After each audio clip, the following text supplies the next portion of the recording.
नमस्कार प्रिय दर्शकों, एक बार फिर से आपका स्वागत है हमारे YouTube चैनल जंगल बर्ड टीवी में।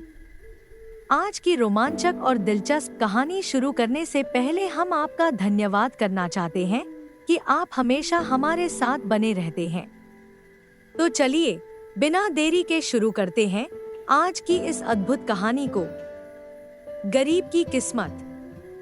लेखक अज्ञात। किसी गांव में रामू नाम का एक गरीब आदमी रहता था। उसकी दुनिया बस उसकी पत्नी, 2 बच्चे और कच्ची मिट्टी की एक छोटी सी झोपड़ी थी। रामू की उम्र लगभग 35 साल थी, लेकिन गरीबी और संघर्ष ने उसकी जवानी को जल्द ही छीन लिया था।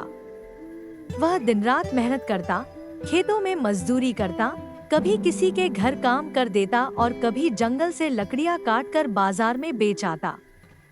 इसके बावजूद उसकी किस्मत जैसे उसका साथ देने के लिए कभी तैयार ही नहीं थी। गांव का संघर्ष। रामू के पास अपना कोई खेत नहीं था।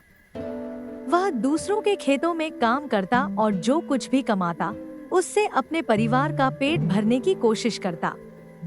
गांव में खेती मुख्य आजीविका थी, लेकिन रामू के पास जमीन न होने के कारण वह कभी अपनी फसल नहीं उगा सकता था। पूरे दिन की कड़ी मेहनत के बावजूद उसके घर में कभी-कभी एक वक्त का खाना भी मुश्किल से बन पाता। उसकी पत्नी सीता भी मेहनती थी।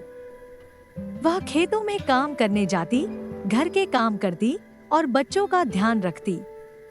रामू और सीता दोनों ही चाहते थे कि उनके बच्चे पढ़ लिख कर एक अच्छा भविष्य बनाएं, लेकिन गरीबी के कारण वे उन्हें ठीक से शिक्षा भी नहीं दिला पा रहे थे। एक उम्मीद की किरण। एक दिन रामू के गांव में एक बड़ा व्यापारी आया जो शहर से था। उसने गांव के किसानों को बताया कि अगर वे उसकी कंपनी को अपने खेत किराए पर दें, तो वह उन्हें अच्छा पैसा देगा। जो लोग मजदूरी करना चाहते थे, उनके लिए भी कंपनी में काम करने का मौका था। रामू के मन में उम्मीद की एक छोटी सी किरण जागी। उसे लगा कि शायद अब उसकी किस्मत बदल सकती है। वह उस व्यापारी के पास गया और काम मांगने लगा। व्यापारी ने उसे काम पर रख लिया और एक छोटी सी सैलरी तय की। रामू की मेहनत और ईमानदारी देखकर व्यापारी खुश हुआ और उसे नियमित काम देने लगा। अब रामू के घर में थोड़ी बहुत खुशी लौटने लगी। बच्चों को भी स्कूल भेजने की योजना बनने लगी।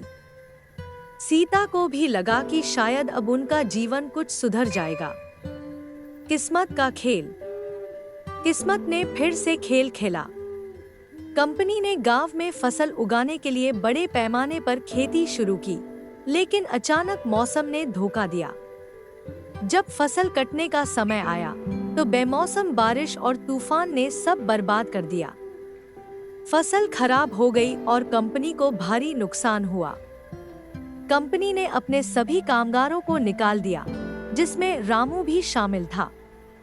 रामू की उम्मीदें टूट गई। फिर से वही गरीबी, वही संघर्ष। एक बार फिर से वह अपनी किस्मत को कोसता, लेकिन उसके पास कोई और चारा नहीं था। गांव में अब मजदूरी के भी अवसर कम हो गए थे। रामू के पास न कोई जमीन थी और न ही कोई विशेष कौशल जिससे वह शहर जाकर नौकरी कर सके। रामू का संकल्प। लेकिन रामू ने हार मानने से इनकार कर दिया। उसने सोचा कि अगर किस्मत उसका साथ नहीं दे रही है, तो उसे अपनी मेहनत से उसे बदलना होगा। वह गांव के सरपंच के पास गया और उससे कुछ मदद की उम्मीद की। सरपंच ने उसे गांव के एक पुराने बाग को साफ करने का काम दिया। बाग बहुत बड़ा था और बहुत समय से उसकी देखभाल नहीं की गई थी।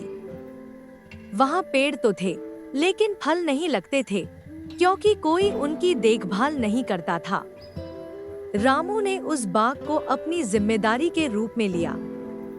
वह दिन रात मेहनत करके बाग की सफाई करने लगा, पेड़ों की देखभाल करने लगा और धीरे धीरे वहां पेड़ फिर से हरे भरे होने लगे। 1 साल बाद बाग में फलों की अच्छी पैदावार हुई। रामू ने उन फलों को बाजार में बेचना शुरू किया और उसका जीवन धीरे धीरे पटरी पर आने लगा। नई शुरुआत। अब रामू की जिंदगी में थोड़ा सा स्थायित्व आ गया था। उसने जो पैसा कमाया उससे उसने अपने बच्चों की पढ़ाई शुरू करवाई और सीता को घर के कामों में मदद करने के लिए एक छोटी सी दुकान भी खुलवा दी। गांव के लोग रामू की मेहनत और उसकी किस्मत के बदलते मिजाज को देखकर हैरान थे। रामू ने कभी अपनी गरीबी को अपनी पहचान नहीं बनने दिया। उसने यह साबित कर दिया कि किस्मत भले ही आदमी का साथ न दे, लेकिन मेहनत से उसे बदला जा सकता है। उसकी कहानी गांव के हर व्यक्ति के लिए प्रेरणा बन गई। लोग अब उसे गरीब रामू नहीं, बल्कि मेहनती रामू के नाम से पुकारने लगे। अंत में गरीबी, मेहनत, संघर्ष और उम्मीद से भरी रामू की जिंदगी हमें यह सिखाती है कि चाहे हालात कितने भी बुरे क्यों न हों, इंसान अपनी किस्मत को अपनी मेहनत और लगन से बदल सकता है। वीडियो को पूरा देखने के लिए धन्यवाद। जिन्होंने अभी तक हमारे चैनल जंगल बर्ड टीवी को सब्सक्राइब नहीं किया, तो अभी सब्सक्राइब कर लो, जिससे कि नई वीडियो का नोटिफिकेशन आप तक सबसे पहले पहुंचे। धन्यवाद।